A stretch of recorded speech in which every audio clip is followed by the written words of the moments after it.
مونږ د دې قایل نیو چې دا د میډیا په ذریعه ملګرو ته ویم که څوک زیارت کې مثال ډول وایي مونږ یې قایل نیو که څوک چرسونه بنګونه څکي مونږ یې قایل نیو مونږ وایو د شریعت په حدودو کې دننه که دا دوستان کم انکار کوي او مونږ سره په دې اتفاق کوي چې دا هر څه بند شي او دی به مونږ ته اعلان وکړي چې مزارات د اولیاو ته زیارت القبور او هغې نه فیض بیا هم صحیح دی دا چې دوی انکاران ورشي ځای په ځای باندې اوس بالکل مونږ دی سره ملګري وو دا جاري بلکې یو خبر بل د پیر ټکي دی نه استعمال دغه غلط خلک راوباسي مونږ ټولې تایید کوو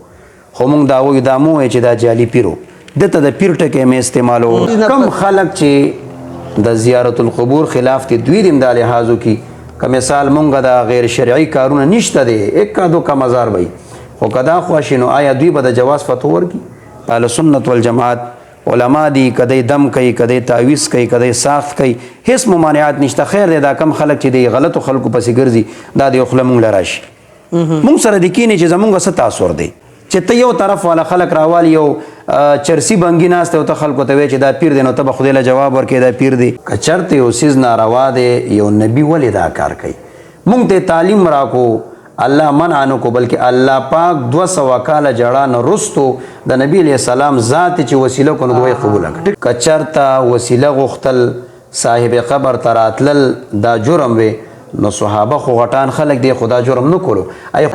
اسألک مرافقتک فی الجنه بالکل جی ستانه په جنت کې ستا سره مرګتیا و نو دغه صحابي نه پوهېدو چې د نبي اسلام وسیله جوړول او جالوت چې کومه مقابله وه نو دی وقال لهم نبيهم ان آیة ملک یأتیکم التابوت فيه سکینة من ربکم وبقیه دا خبره به مونږ ذهن کې واچو چې د څلور واړو سلسلو مشایخو ته فیض د لوی ځوان رحمت الله علیه یو مغالطه به د ملګرو ختمه کړم چې دا صرف د قادری شریف مشر دی نه دا د تصوف د ټول چمنستان مشر د خولې گفته چې قدم یې علی رأس کل ولی بېشکه نو حضور نه چې څومره لاندې څومره خلک دی د حضور نه په مرتبه کې لاندې پتن کو صحابه کرام هم دي خو د هغوی مرتبه خو د شان رسالت سره ډېر غټ تفاوت دی په دې کې خو چې حضور مبارک په خپله جنت البقیع ته ځي نو حضور تلقین وکړو میسج یې راکړو پیغام یې راکړو زه پتن اهل قبور له او د دې صلحاو په خوا کې د دعا مشر شیخ صاحب شیخ الحدیث والتفسیر بقیت السلف مناظر اسلام محترم فضل جمیل رضوی صاحب محترم چې ډېر په ښه انداز د علمي او د تصوف خدمت شروع کړې نحمده ونصلي ونسلم على رسوله الكريم اما بعد فاعوذ بالله من الشیطان الرجیم بسم الله الرحمن الرحیم غیروں سے سنا تو نے غیروں سے کہا تو نے غیروں سے سنا تو نے غیروں سے کہا تو نے کچھ ہم سے سنا ہوتا کچھ ہم سے کہا ہوتا په پروګرام علمی خبرو کې زه قربا صاحبزاده محمد جنید قادری تاسو سره بیا د یو نوې موضوع سره او د یو نوې ټاپک سره مخاطب ما نننې موضوع زمونږه انتهایی اهم موضوع ده او بالخصوص د دې ورځو شپو تعلق د حضور سیدی غوث الاعظم حضرت شیخ عبدالقادر جیلانی رحمت الله تعالی علیه مبارک د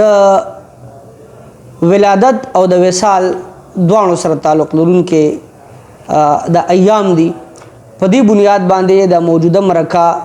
زمونږه خصوصي د اولیاء کرامو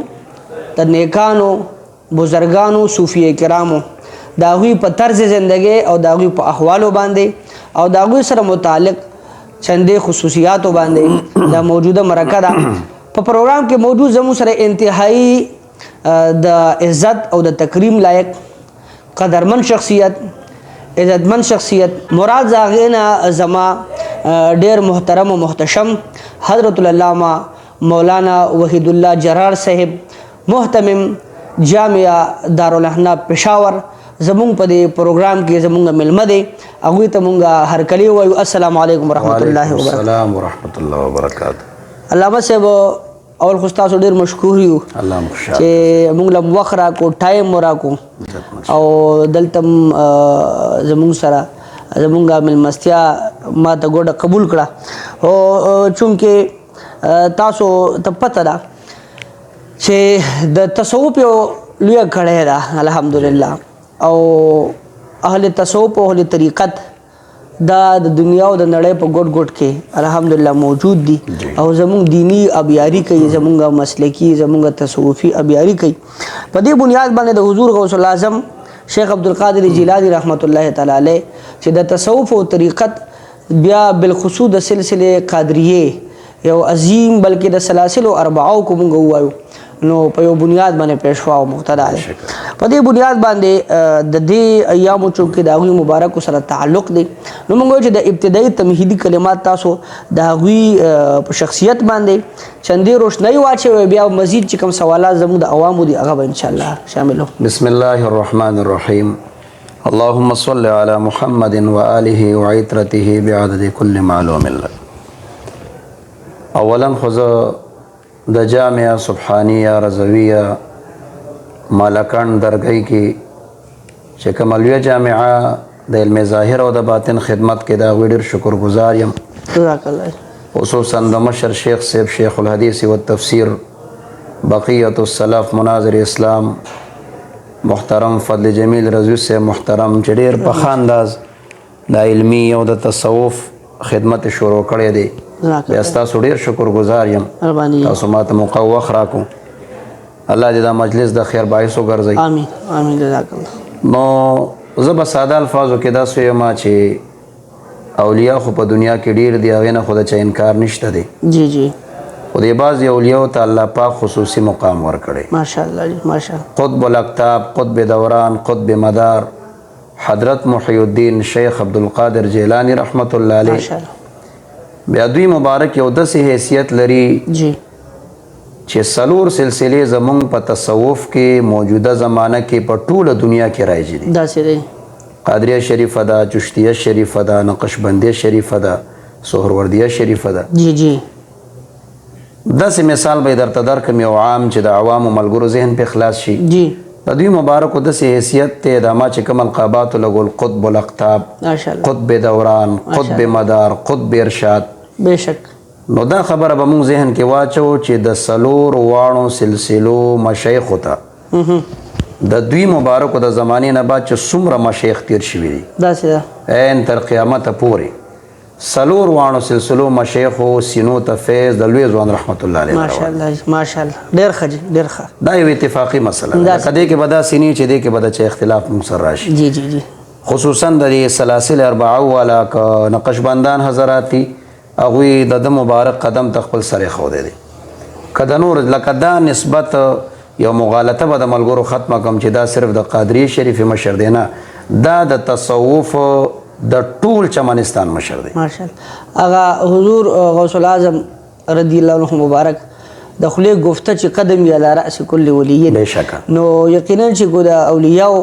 په خپل خپل ځای الحمدلله منصب او مقام دی استاد خبره د هغوی حیثیت او منفرد دا خبره د تواضح کم چې لکه اولیاء او مقامات دي جی نجبا دي اتقیا دي غوث دی ابدال دی اوتادان دي دا څومره چې د تصوف مقامات اولیاء ته حاصل دي چې دا د ملګرو ذهن کې چې د دې ټول مقام دا د لوی ځوان رحمت الله علیه د مقام نه ښکته دی ماشاءالله د دې ټول اولیاء ډیوټي دا د لوی ځوان رحمت الله علیه د قدم لاندې ده او دا هغوی نه چې کوم فیض تقسیمیږي لکه قطب الاقطاب داسې چې بعضې علما د تصوف وایي چې دا غوث هم وي او وایي چې غوث یې وي او بعضې وایي چې نه غوث جدا وي او دا قطب مقام بیا د غوث نه اوچت دی دا بیا قطب الاقطاب یادېږي یعنی مدار د تصوف چې ګیر چاپېره اقطاب او رهنما او د هغوی مقتدا ټول اولیاء او رهنما شو ماشاءالله ډېر ښکلې د هغوی په زندګۍ خو ډېر څه ویلي کېږي او ګڼ شمېرې خبرې د هغوی په زندګۍ او د هغوی په تصوفي خدماتو کېږي خو موږ به تمهیدي کلمات وي چې د هغوی دا به یو باعث جوړ شي او ډېرې خبرې به داسې وي چې هغه به د عوامو په ذهن کې بعضې خلجان او بعضې تشویشناکې خبرې یو ځایم چې د هغې ازاله وشي نو به ډېره ښه په دې بنیاد کو موږ ووایو نو یو شاید څوک به د رسم رواج په نظر ګوري څوک به ورته هسې په یو عام نظر ګوري خو آیا د اهل قبورو یعنی د اولیاء کرام په خپل حال حیات کې د دوی نه فیض اخیستل او د دوی نه دعا اخیستل دا خو زما په خیال یو زه به دا ووایم چې اجتماعي مسله دا خو په دې کې خو داسې څه د اختلاف څه ښکاري نه یاره د یو نیک بزرګ هستی پخوا کې او د هغه په خوله باندې دعا خو زه به ووایم چې تشویشناکه خبره دا ده چې آیا یو ولی کامل د دې دنیا نه پرده شي نو د هغوی خدمات خو په خپل ځای باندې دي خو بعد الوفات د دغې اولیاء کرامو خواته تلل او د هغوی سره تعلق بیا هم برقرار ساتل او یعنی موږ به په شارټ پام کې دا وویل چې اهل زیارت القبور زموږ شریعت د زیارت القبور په حواله څه وایي د وخت د کمي د وجې چونکې عوام رونه به دا مسایل اوري اصلاح وشي جی جی او د څومره عام فهم او مختصر تاسو زمونږ نیت هم دا دی چې د عوام رونه اصلاح وشي جی زه به دې باب کې دا یم یو خدا مسله واضحه کم چې ولی چاته وایي ولی الله د الله دوست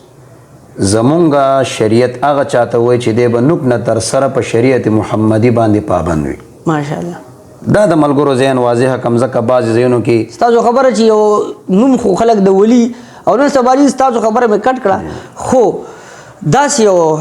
زه به یم چې د طنز و مذاق په صورت کې یا د تضحیک په صورت کې یو تم د الله ولی بل تم د الله ولی زه هم دا خبره کو تاسو کلیر کړ چې یاره اولیاء داسې شی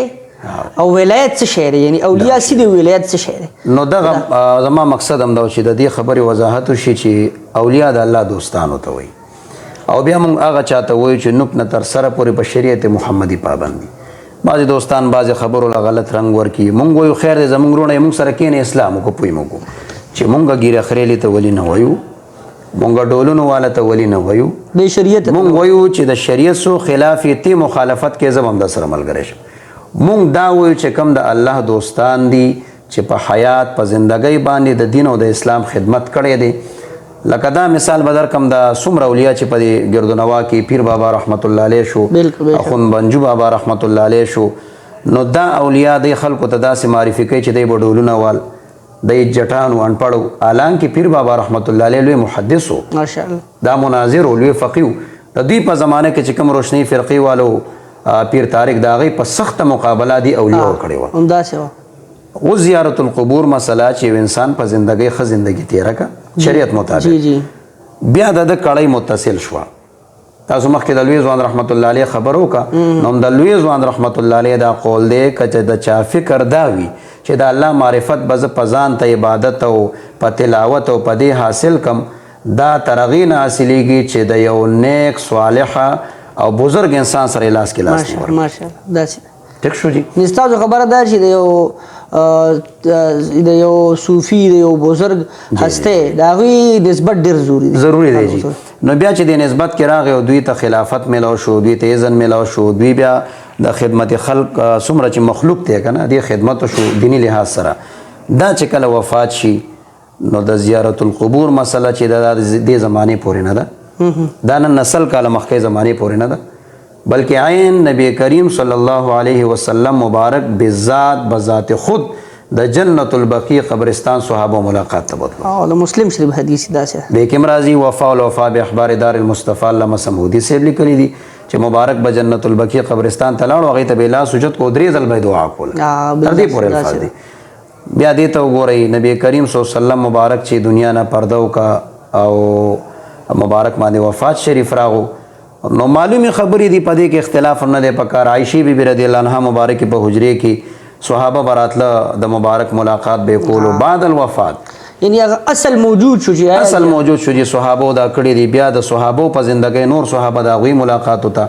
عین دا طریقه مونږ داسې اسلافو نه زده کړې ده چې د شریعت په حدودو کې دننه په مونږ مولوي صاحب محترم غټ اعتراض دار شریعت خلاف دي نه مونږ د دې قایل نیو چې دا زه د میډیا په ذریعه ملګرو ته ویم که څوک زیارت کې مثال ډول وایي مونږ یې قایل نه یو که څوک چرسونه بنګونه سکي مونږ یې قایل نه یو مونږ وایو د شریعت په حدودو کې دننه که دا دوستان کم انکار کوي او مونږ سره په دې اتفاق کوي چې دا هر څه بند شي او دی به مونږ ته اعلان وکړي چې مزارات د اولیاو ته زیارت القبور هغې نه فیض بیا هم صحیح دی انشاءالله علامه صاحب ډېر ښکلي انداز کې او ډېر په دلنشي انداز کې یو طرف ته هغوی اشاره وکړه زه صرف د هغې نه اقتباس کوم او په دغه خبره د عوامو دپاره د روشنایۍ دپاره یو خبره کوم چې هغوی صرف اشاره وکړه خو د هغوی په دې خبره کې دننه ډېره باریکي پرته وه خو زه به په خپل ساده انداز کې عوامو ته را ښکاره کړم چې علامه صاحب کوم روایت را نقل کړو چې حضور نبی کریم صلی الله علیه وسلم په خپله باندې منظور نظر شخصیات د حضور نه چې څومره لاندې څومره خلک د حضور نه په مرتبه کې لاندې پتن کو صحابه کرام هم دي خو د هغوی مرتبه خو د شان رسالت سره ډېر غټ تفاوت دی په دې کې خو چې حضور مبارک په خپله جنت البقیع ته ځي حضرت عایشه بیبي فرمایي چې ما په خپله حجره کې ونه کتو په نورو حجرو باندې وګرځېدم ما ته حضور نبي کریم صلی الله علیه وسلم په نظر رانغی نو زه چې جنت البقیع ته لاړم نو حضور مبارک هلته د امت د مغفرت سوال کوي او ما ته وایي چې دا هغه با برکته شپه ده د شب برات چې د بنو کلب د قبیلو د ګډو بیزو نه خدای پاک د هغوی د ویښتو نه زیات اجر ورکوي دې ځای کې دا روایت کو څنګه علامه صاحب اشاره وکړه دا موږ راچوت کړو حضور تلقین وکړو میسج یې راکړو پیغام یې راکړو زه پتن اهل قبور له او د دې صلحاو په خوا کې د دعا ګینه قرآن خو وایي چې یاره ای حضور نبی کریم صلی الله علیه وسلم چې کم بنده مؤمن زمانه په کم ځای کې وغواړي نو زه ورکوم دا غي باوجود چې حضور مبارک جنت البقیع ته ځي خو یو پیغام هم ترا کوي کنه چې تاسو هم د صلحاو نسبت قائم کړئ او یو خبره به خیر بیا مکمل د محدثینو نه لوی محدث امام غزالی رحمت الله علیه او شیخ عبدالحق محدث دهلوی رحمت الله علیه دوی خو بیا یو عجب خبره ادا کوي چې کم ولی الله له الله په زندګۍ کرامات ورکړي او د کمال خاوند جوړ شي نو پس د وفات نه د کمالات سوچنده زیات شي دا سره استاد خبر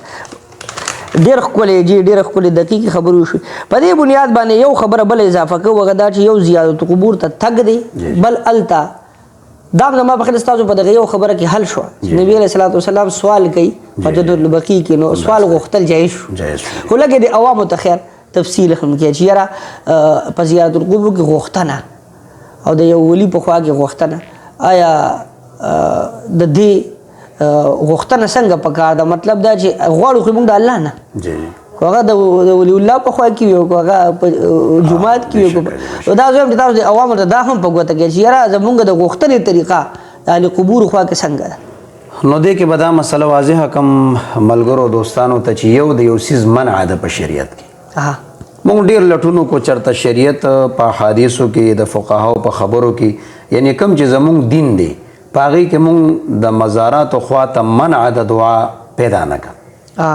ټیک شو جی تاسو خبره چې من معارض د قران نه دی حدیث نه قران آیات کې شته نه مفسرینو ذکر کړی دي او الټا کچرته د دې اثبات نه بیا خبره پزرګاو مسائل دا سشتا لکه ما مخکې اشاره وکړه نبی کریم صلی الله علیه وسلم په جنت البقیع قبرستان خواته کنه نو دلته د شریعت مطابق سوال طریقه دا ده دوه طریقې دي جی جی چې تاسو لاړ شئ فاتحه خواني به وکئ یو ځل الحمد او درې ځل قل هو که چا سره وخوري سورت یاسین شریف وایي بالکل تلاوت د قبرونو خواته جایز دی شریعت څه ممانعت نه کوي بیا دعا غوښتل دا خو اتفاقي مسله تاسو فرمایل چې موږ خدای الله نه غواړو خدا صاحبان الله ته واسطه وسیله شوه نو دې کې هیڅ قبح نشته شریعت په نگاه سره بلکې جلال الدین یو دا طریقه ده ستاسو خبره نه معذرت سره یو دا طریقه ده چې تو وایې چې د دې صاحب قبر په وسیله سره خدای زما فلان کار وکړي نو زمونږ شریعت وایي چې د چا په ذات هم وسیله نیوی شي او د هغه په نیک عمل هم وسیله ځکه چې موږ سره اصل موجود دی آدم علیه السلام مبارک د نبی کریم صلی الله علیه وسلم په ذات وسیله نیولی وه که چېرته یو څیز ناروا دی یو نبي ولې دا کار کوي موږ ته تعلیم راکو الله منع نه کو بلکې الله پاک 200 کاله جړه نه رستو د نبی علیہ السلام ذات چې وسیله کو نو دوی قبول کړ ټیک شو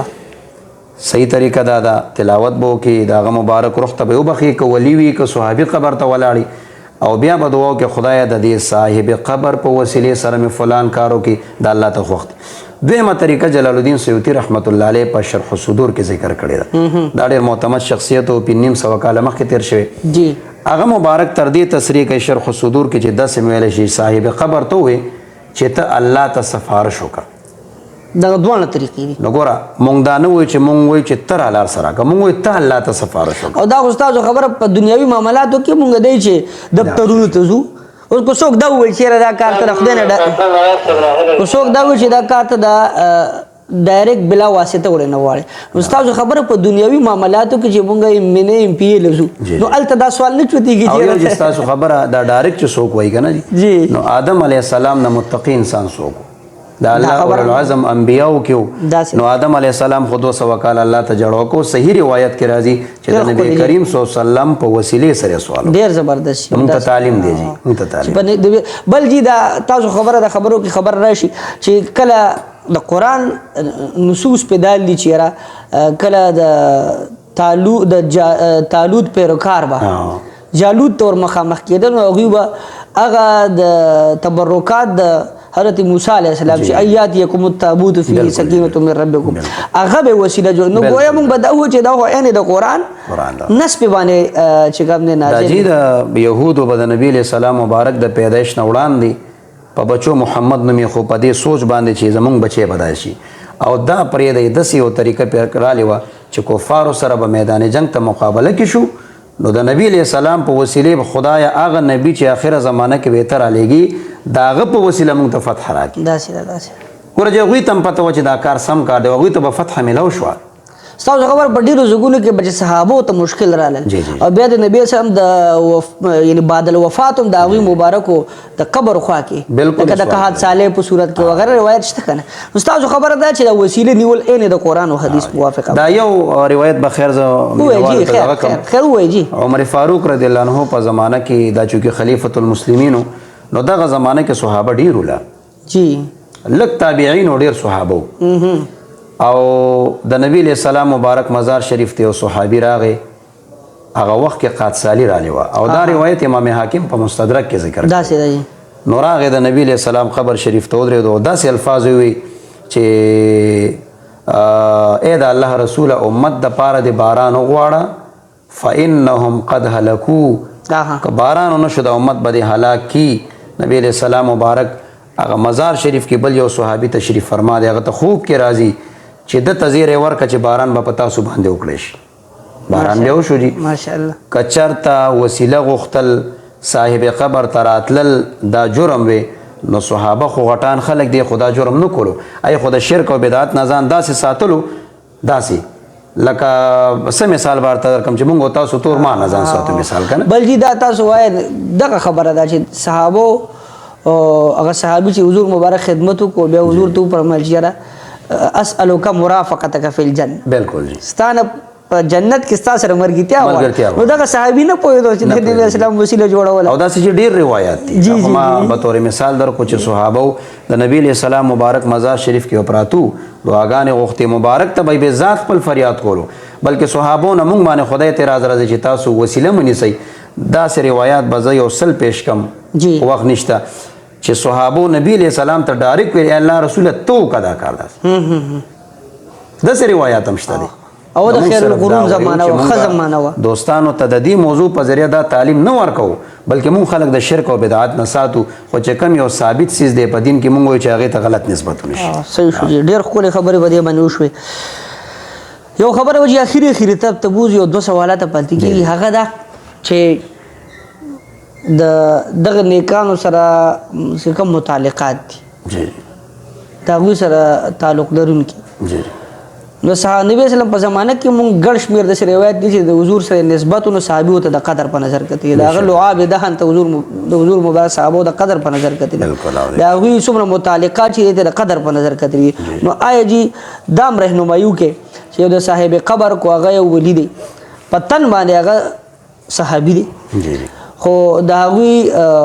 متعلقاتو سره محبت کول به طور تبرک استعمالول خو زه کې ډېر اسانه کم د رواج مروجه مطابق چې نن سبا کم په مزاراتو کې خلک یا د بابا مالګه وسکه دغه شان د هغوی سره د یو نسبت نو د دې باره کې به آیا څه داسې زه به په غټه سطحه باندې جواب درکړم چې د ملګرو ذهن به کولو شي لږ به باره طرف نه راشي د دې سوال تعلق د تبرک مسئلې سره دی برکت مسئلې سره دی اوس به موږ دا وګورو چې دا برکت بعضې ځایو کې استعمالول جایز دی او بعضې کې نه که نه ټول ځایونو کې روا دی او که ټول کې نه روا دی صحیح بنیادي مسله دا ده نو زموږ شریعت چې څومره مطالعه موږ وکړو نو هغوی د برکت ابتدا نه تر دې وخته قایل دي ممانعات پکې نشته دی ټیک شو جي لکه یعقوب علیه السلام یوسف علیه السلام ته ډېر عمر جوده و څه کم 40 کاله د سترګو نظر یې لاړو دا تور غیب شو سپین شو دلته بچي ورسره میلاو شو د عزیز مصر هغه ټایم سره لوی بادشاهي وه نو چې د پلار حال یې ورته ووایې نو په کار خو دا وه چې دعا به ورته وکړم ټیک شو نه یوسف علیه السلام هغه قمیص برکتي چې د ابراهیم علیه السلام نه میراث کې پاتې و هغې ویستو هغې ورکړو ورته چې دا به ویست او زما د پلار په سترګو به ووایي هلته چې لاړو نو یعقوب علیه السلام هم داسې نه وایي چې بچی خو مې دومره موجوده و دا خو مشرک شو بدعتي شو نه ډېر په محبت انداز کې کمیس راواشتو په سترګو لګولو خو چې سترګو نه خو الله ورته نظر ورکړو دا د قرآن آیتونه پې دال دي یعنې خو څوک یې انکار نه شو کولی یا مثال تو مثلا بعد کې چې کوم تبرکات تاسو مخکې ذکر وکړو چې موسی علیه السلام دا طالوت او جالوت چې کومه مقابله وه نو دی وقال لهم نبيهم ان آیة ملک یأتیکم التابوت فيه سکینة من ربکم وبقیه بقیه څه شی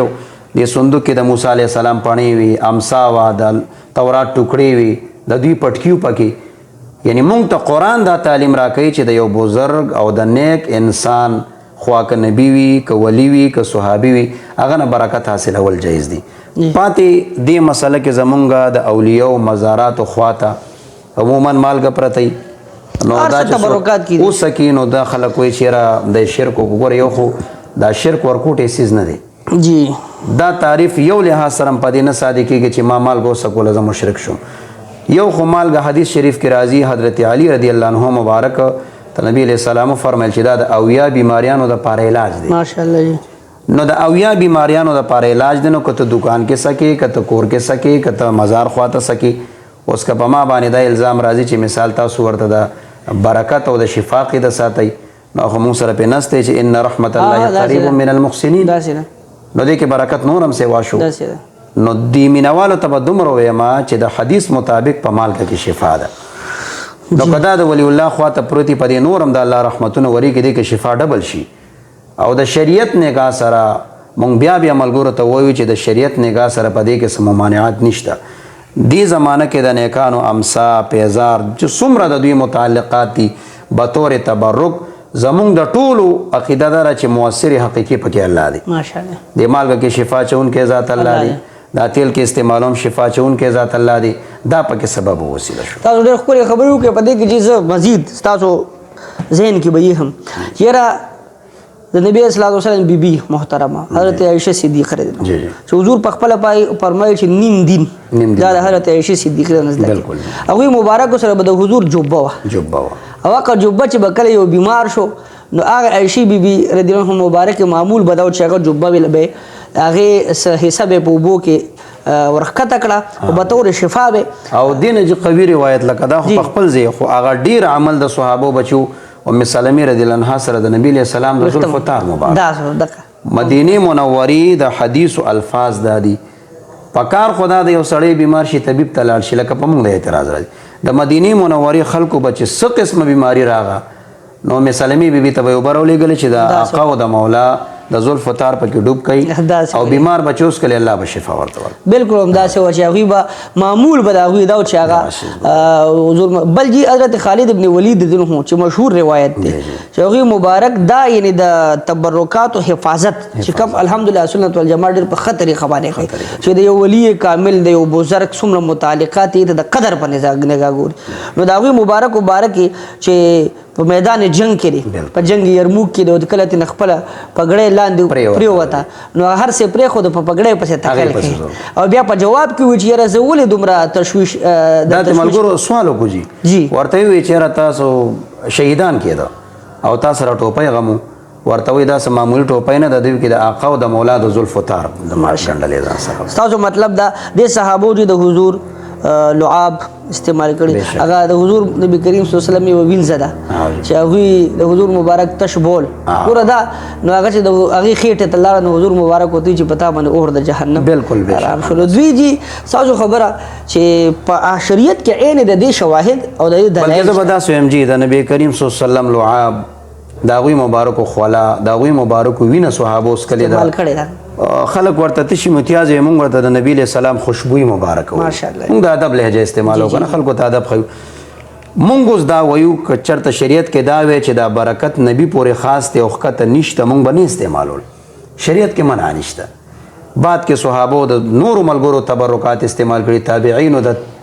د صحابو تبع تابعینو د تابعینو این تر دې وخته د تبرکاتو د سلسله را روانه ده زمونږ نیت پکې دی چې صرف دومره به مینوال نیت ساتي چې مؤثر حقیقي الله دی شفا بل ستاسو خبره همدغه ده چې یعنې صحابي نه پوهېدو تاسو یو خبره مخکې صحابي او بل تاسو جي اشاره ورکړه چې د نبي صلی الله علیه وسلم وینه مبارک اوس وینه کې نس قطعي دی بالکل دا حرام ده اسکل دي حرمت دی خو یعنی هغه صحابي ته وګوره اوس هغه خدای نبی سم خصوصیات کی دي چې موږ دا نه وایو بالکل خو دا نه علاوه چې څومره هم ستا خبره تاسو خبره چې جایز امور دي نو پاره کې به طور تبرک هغه استعمال دا جایز دي په دې کې چې اخري یو سوال دی بیا بتاسو بلکې یو سوال کې بدوي او ځای کو نو ټایم تقریبا ډیرو لګي د زنانو طرز طریقې کار څنګه پکار دي مزارات نو دی که خو زمونږ د فقهاو څلور مذهبونه په دنیا کې رایج دي جی د علمي لحاظ سره چې خلک د څلورو مذهبونو ته رجحان کوي دي کې مقلدین دي زنانو په شریعت کې تک بعض فقهاو مکروه لیکلی دی کراهت له حرام نه دی ویلي مکروه ویلي کراهت او جواز جمع کیږي دغه شی دی مکروه ویلي دي کچرته یو زنانه د پلار خبر دی یا مثال دی ولی الله مزار ته په داسې طرز کې ځي چې د هغې نوک نه تر سره پورې پردې لحاظ وي او صاحب قبر مخکې مخ نه ښکاره کوي جی جی مکمل پابندیو کې نو بیا زمونږ شریعت کې څه منع نشته خو دې زمانه کې ما ته اوس ته مخکې مې وي لکه د فتنو نه ډکه زمانه ده جی جی جی خبر چې څومره هم احتیاط وکړي شو احتیاط وکړي شي او لاړ نشي دا به بهتر او د معترضینو اعتراض اب هم په دې وجه د بشنور خو تاسو وی چې کو پرس کا دا سی وی چې عین د شریعت خیال ته اوساتی شي عائشه بیبي وا حضور نبی کریم صلی الله علیه وسلم بالکل د نبی له سلام بلکې دا امام احمد رحمت الله علیه کتاب الزهد کې روایت ذکر کړی دی چې یو زنانه راغه او عائشه بیبي ته فرمایل ماته دا قو د مولا د حجرې دروازه کولو کې د مزار امام احمد صاحب دا روایت ذکر کړی کتاب الزهد کې نو دا زنانه لاړه د نبی له سلام په قبر مبارک پرې وته او دومره ډیره جړایو که چې په جړا کې دنیا نه رخصت شو صحیح ورکا نو اصل خو ثابت دی تاسو خبره چې حالات ہوتا دا حالات دا مونږ چې وایو چې یاره نه دي ځي نو دا مونږ ضرورت په بنا وایو خبره یو خبرو کم دی ملګرو ته جی چې مونږ حق پرست خلک د دې لحاظ او خیال ساتو چې دا کم خلک چې د زیارت القبور خلاف دي دوی دې د لحاظو کې که مثال مونږ د غیر شرعي کارونه نشته دی اکا دوکا مزار وي خو کدا خواشي نو آیا دوی به د جواز فتوا ورکړي په کار خدا د بیا مونږ ټول په یو ځای راجمع شو او د خېټې فتوی پرېږدو بلکې خلکو ته صحیح دین بیان کو چې دا د اولیاو در دی د نه فیض میلاویږي روحانیت میلاویږي خو زما امید دی دوی داسې نه کوي ستاسو خبره ده چې کم تنقیدات په مونږ دي شاید چې منګړت می خو کم عین داسې چې احتیاط په بنا اکثر منګړت جی او جی د احتیاط په بنا وایو نو هغه به ځای بس مونږ اهتمام وکړو خو تاسو خبره چې کم څه جایز امور دی پای کې بیا تاسو له اقدام خو فتول پکار دي کنه لکه دا مثال بدر کم یو سړی راغو بغیر ټوپۍ موس کوي نو شریعت خو تا ته دا نه وایي ته د اوه هوې شړه شریعت وایي ته د اصلاح کا اوس زمونږ مزاراتو کې داسې کارونه نشته ډېر مزارات په زر ته وښیم صفا دي خو که چېرته یو کار دی نو ته راشه مونږ پوه کا مونږ سره کښېنه جی جی بجای د دې چې ته منع وکړې چې مو ورځئ زیارت ته دا ټکې ټیک نه دی د دې په ځای د دې ملګرو راشه اصلاح وکړه دا به ډېره ښه بهتره تاسو خبره ده زه به یو عام خبره ده دوی دپاره وکړم چې په جومات کې غیر شرعي کار کول مطلب خو نه چې جومات ته تګ مه کوه کم کار چې غیر شرعي دی پرېږده ختم او بل چې تاسو یو خبره وکړه هغه دا چې زنانه مونږ د احتیاط په بنا وایو که نه لکه د نبي اسلام په دور کې خو به دا زنانه هم تلې که نه شریعت جواز ورکړی دا ما مخکې ما روایت پې وي چې د عایشې بیبي نه اجازت واخیستلی شو زنانه راغه د نبي علیه السلام په قبر پرېوته جړا کې وفات شوه نو شریعت کومه منع چې ابتدا کې هغه حدیث منسوخ شوی و په هغې کې مبارک وروسته اجازت ورکړی و بیا زمانې پورې د اجازتو خدا کومو فقهاو چې کول د کراهت کړی دی نو د زمانې د خرابېدو په خلکو خرابېدو په وجه یعنی اصل شریعت کې د دې ممانع لکه څنګه چې د نماز په جماعت به زنانو کېدو د حالاتو مطابق د هغې حکم چې دغه مسله ده ښه جي بل آخري سوال دی جي او بیا تاسو یو پیغام زموږ د خلکو له هم ورکړي او د دې سوال سره متصل پیغام هم ورکړي هغه دا چې زموږ د دغه ګڼ شمېرو اعتراضاتو سره یو دا هم دی او هغه نن سبا په سوشل میډیا ډېر تیز دی هغې له تاسو چې په خپل مکالمه کې زور هم ورکړي چې دم درود ولې په قرآن په آیت یو کس دمول جی نو په دې کې خو موږ ته غیر شرعي کار نه ښکاري خو دا کم خلک داسې برملا وایي چې یاره دمول مونږ خو وایو چې کو ډاکټر لی بوځیم نو ښه کوي به څو خدای به ښه کوي کو حکیم لی بوځیم نو خدای به ښه کوي نو چې حکیم لی بوځی وي چې ښه کوي به خدای نو ته یو عالم لی ولې نه بوځې چې دم کې ښه کوي به نور خدای په دې بنیاد باندې تاسو د دم درود په حوالې سره دې کې به زه یو داسې ټوس خبره وکړم دم د قرآن کریم په آیتونو مسنونو دعاګانو سره یوازې ایتونه نه مسنونې دعاګانې بالکل په دې سره دم به اتفاق العلما جایز دی ساخت په دې کې څه اختلاف نشته دې کې څه اختلاف که څوک کوي هسې یو ځاني خبره ذاتي خبره وکړي دویم دی ساخت لیکل قرآنی الفاظ سره یا مسنون دعاګانې لیکل څه الفاظ چې د نبی کریم صلی الله علیه وسلم نه منقول وي صحابو نه منقول وي اولیاء د اسلاف نه منقول د امت بالکل ساخت هم جایز دی کې اختلاف نشته جی تعویض مسله ده نو زه دې کې دا مینوال پوهې کم زمونږ باندې بې ځایه اعتراضونه خلک کوي د تعویض ممانعت په شریعت کې نشته جی ممانعت چې چېرته رالی د ابجدو رالی چې ته د انسیو لیکي یا د فرعون نوم د شیداد د حامان خو دا خبره نجوم وغیره دغه شی ناروا دی هر چې تعویض دی تا پکې آیتو لیکلو ګورئ دا کم یوسف علیه السلام قصه مو وکړه تفسیر قرطبي تر دې لیکلي چې دا کمیس د چاندۍ په خول کې یعقوب علیه السلام یوسف علیه السلام ته تعویض کړی تر دې روایت موجود دی چې دا کمیس تعویض کړو نو چې بیا زه د قرآن آیتو لیکم زه مسنونه دعا دا خو بیا ډېرم خو یو خبره دی مینوالو ته صرف دومره وکړم جی دا به زما د نننۍ پروګرام پیغام هم شي جی جی همداسې پیغام ورکړي نن سبا په دنیا کې مونږ ته ډېر خلک دا ویډیوګانې راوړي چې یاره فلاني ځای کې دمګر ګیر شو فلاني ځای کې جعلي پیر نو په دې هکله د آخرې پیغام به زه مهم لیکم جی جی چې دا ملګري نشر کی ووري سوچ پیو کی چې دا مهرباني وکړئ دې ته جعلي پیران مه وایئ دې ته پېښور خلک وایي د دې زمونږ پیرخانو سره تعلق نشته دا چې دوی انکاران ورشي ځای په ځای باندې اوس بالکل مونږ دوی سره ملګري وو دا جعلي بلکې یو خبر بل د پیر ټکي دی نه استعمال دغه وایو جي دا زه وایم جي دوی ته دا وایم چې دوی لاړ شي او دا غلط خلک راوباسي مونږ ټولې تایید کوو خو مونږ دا وایو دا مو وایي چې دا جعلي پیرو دته د پیر ټکی مې استعمالو جعلي وسلو خو وروستو خبره ده پیران مونږ دې ته نه وایو دویم خبر دی مشایخ په شریعت پابند خلک دی اولیاء الله دي جی جی جی نو دوی ته د پیر دا ټکی ختم کړي دا مینوالو ته یم چې دا مونږ پیران نه ګڼو دا پېښور دی لکه څوک د دکاندارۍ په ذریعه پیشه ګټي څوک تجارت په ذریعه باندې باندې یو کاروبار ګرم کړی دی بزنس دی جی د دې سره څه تعلق نشته هر چې زمونږ مشایخ دي د اهل سنت والجماعت علما دي کدی دم کوي کدی تعویض کوي کدی ساخت کوي هیڅ ممانعات نشته خیر دی دا کم خلک چې دی غلطو خلکو پسې ګرځي دا د خپل مونږ لراشي مونږ سره د کینې چې زمونږ څه تاثر دی چې ته یو طرف والا خلک راوالي یو چرسی بنګي ناسته او ته خلکو ته وایي چې دا پیر دی نو ته به خدای له جواب ورکړې دا پیر دی هغه له څوک تللی دی مرید شوی دی هغه په لاس چا بیعت کړی دی هغه نه چا سبق ویلی دی اوس مثال به هم د دې جامعې محتمم صاحب در کم تراشه دلته خلاف شریعت کار ماته وښیه ته ماته دلته د زنانو هېڅ هم نشته داسې ټول ماحول د شریعت جوړ دی شریعت په حدودو کې دننه